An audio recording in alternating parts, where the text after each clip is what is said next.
Конкурс красоты «Татарочка-2012» финишировал на ледовой арене «Трактор» Челябинска. Полгода зрители следили за ходом состязаний у экранов своих телевизоров и гадали, кому же достанется главный приз – автомобиль. На итоговое шоу билеты были раскуплены за неделю. Задача нашего проекта, конечно, состоит не только в том, чтобы выбрать и наградить участницу, а главное – показать, насколько богата, красива национальная культура татар. В финальном шоу проекта «Татарочка-2012» приняли участие знаменитый российский актер Марат Башаров. Он выступил в роли ведущего праздника, и народная артистка России Надежда Бабкина. Я с большой радостью участвую, поддерживаю и буду поддерживать любое национальное движение в нашем государстве, потому что тем мы сильны, что мы многоплановые, разнообразные, и что мы никогда не были похожи ни на одну страну мира, именно своей многонациональностью.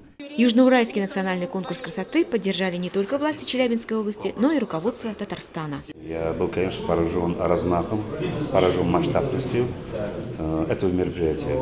Нигде, наверное, я не видел в Российской Федерации мероприятия, вот именно вот конкурс такого.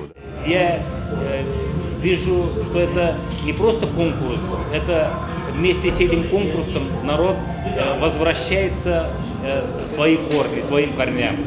Народ возрождает свои истинно национальные традиции. По итогам отборочных этапов до финала дошли 12 девушек. Каждая прошла интеллектуальный тест на знание татарского языка, культуры, истории и традиций. В итоговом состязании конкурсантки выходили на главную сцену несколько раз.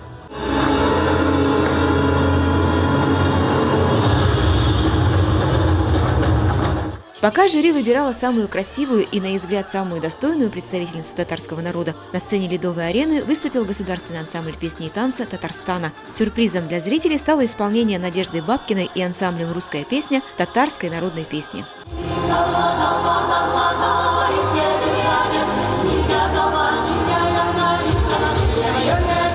После вручения многочисленных призов и подарков для участниц конкурса была раскрыта главная интрига вечера. По итогам полугодового конкурса «Татарочка-2012» победительницей объявляется Шахвалиева Зульфия. Челябинскую «Татарочку-2012» короновали переходящим позолоченным венцом с уральскими самоцветами.